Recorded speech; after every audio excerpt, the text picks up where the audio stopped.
If you've started the pre-approval process, I'm sure you've heard the words debt to income. But what exactly is the debt to income ratio? That's what we're talking about today, and we're getting started right now.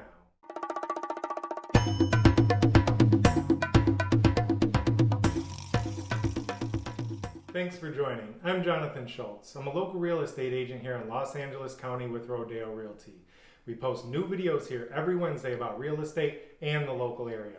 If that's something of interest to you, make sure you hit the subscribe button and the notification button so you'll never miss a video. Also, stay tuned to the end of the video and learn about our Wine of the Week pick. So what exactly is the debt to income ratio and why is it important? One of the first steps in the home buying process is determining how much house you can afford. A major factor in determining that is your debt to income ratio. This is the number one way lenders measure your ability to manage your monthly payments and repay the money you plan to borrow. Your debt to income ratio affects how much a lender is going to loan you, the interest rate they'll charge you, and what you feel comfortable with spending on your monthly mortgage payment. Your debt to income in a nutshell is all of your monthly debt obligations divided by your monthly gross income, which is the amount of money you earn before taxes and before any deductions are taken out. I'm going to give you an example, and then I'm going to give you the resources to calculate this on your own. The first thing you need to do is know how much you make. If you're a salaried employee, take your salary before taxes are taken out. If you're an hourly or a contractor, you'll need to add up your hours, add up your paychecks, or maybe the easiest way would be to look at your tax return from last year.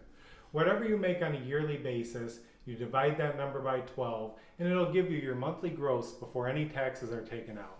That's what lenders are looking for.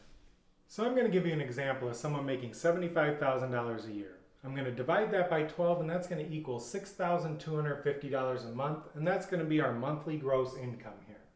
The next thing we're going to do is determine what our monthly debts are. We're going to add up our credit card payments, our car payment, our student loan payments. When you're determining your credit card debt, what you're going to want to do is add up all your minimum monthly payments that keep you in good standing with the credit card company and use those.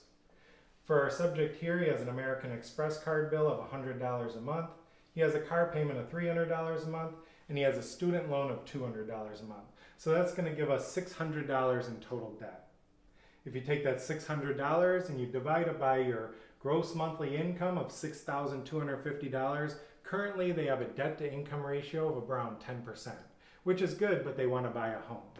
Now, when lenders are looking at your debt to income ratio, they're looking for it to be around 36 to 45% when you add in your principal, interest, taxes, and insurance. And to help you calculate that, in the comments below, we put a mortgage calculator.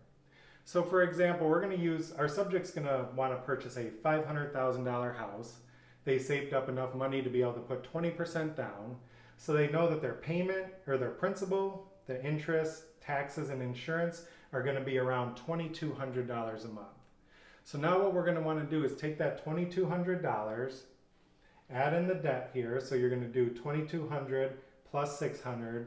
So our debts plus our PITI is going to be $2,800 a month. We're going to take our $2,800 a month and divide that by $6,250, which is our gross monthly income. And what that's going to give us is our DTI.